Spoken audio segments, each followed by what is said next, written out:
Welcome to Game News for May 2nd, 2014. We're your dueling dungeon masters of dichotomy. I'm Chris. This is Mike. Hello. Did you call me a Moving on. And Grover.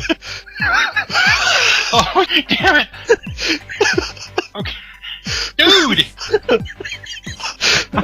It's out from all this laughing. Oh, jeez. Now I don't know whether to redo it or just leave all that in there. I don't think it matters at this point, does it? I think we're too far gone. It no longer matters. Prepare your character sheet for new bonuses as we level up your knowledge of game news. I like that one. I like that one a lot. And by the way, happy anniversary Game Boy that I forgot to mention last week that got completely skipped. 25 years old last week. Wow, we're getting damn old. God. Go on, Mike. Take it away. Feed us a bone.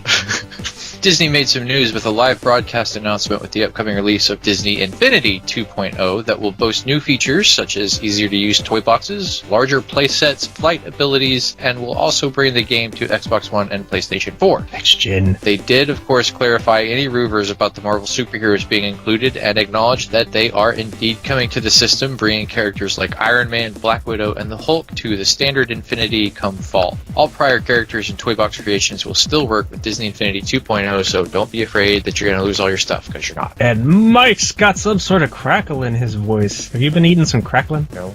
I haven't had Rice Krispies in a long time. No.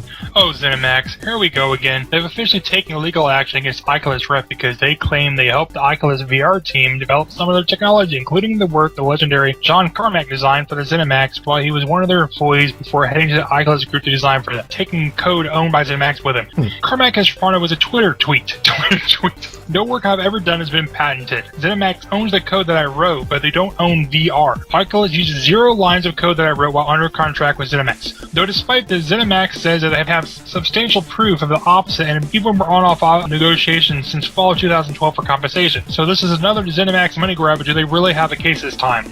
Probably not. I don't know. And one of the two guys that turned Call of Duty into a household name, Vince Zampella, is making a huge investment into a new mobile game team called Nuclear Division. Despite this, he's definitely not planning on leaving Respawn, where he was part of the team that made the recent Titanfall. Then over there at Valve's Turtle Rock buddies, their community manager was fired after a tweet that made remarks complaining about how the media and society at large blew the extremely racist remarks of NBA owner Donald Sterling out of proportion. Turtle Rock responded soon after with the firing with, quote, "The comments made by our former community manager stands in stark contrast to our values as game development studio. We sincerely apologize for his remarks and in no way endorse or support those views," end quote. Lots of people saying lots of stupid stuff these days.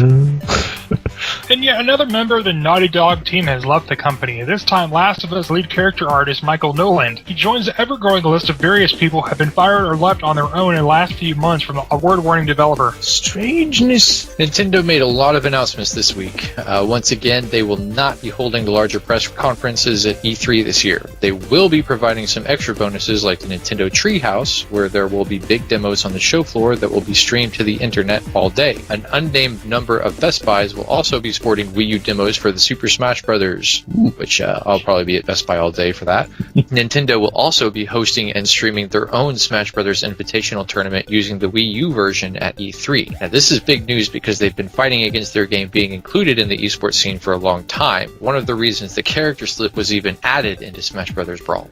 Finally, part of the hidden code in the press release on their website also mentions something about a, quote, new console. Normally, this sort of thing is common as part of a search word tag, but it was odd this time because when it was discovered, Nintendo actually removed the phrase from the coding, which is something they've never bothered with before. Just this morning, Nintendo told media outlets that any suggestion that there was a new console to be shown at E3 was an untrue rumor. Also, last little tidbit, Nintendo announced that when you buy Mario Kart 8, they will throw in a free downloadable copy of one of 10 games from the Wii U roster, but it's within a time frame. And Nintendo isn't the only ones doing a promotional. Anxious for the PC copy of Watch Dogs? Needing a new graphics card? Well, you can kill two birds with one stone if you check out Amazon or Newegg for some GeForce GTX cards that are offering a downloadable Watch Dogs for free. Just look for the note stating the free game or go to GeForce.com to find out more.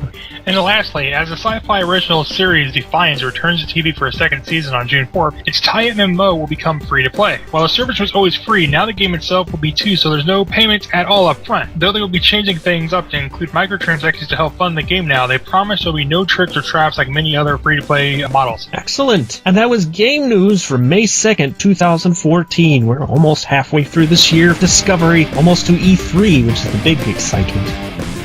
You can hear the excitement there. No boys. And so we'll see you all next week. See you next See you time. next time.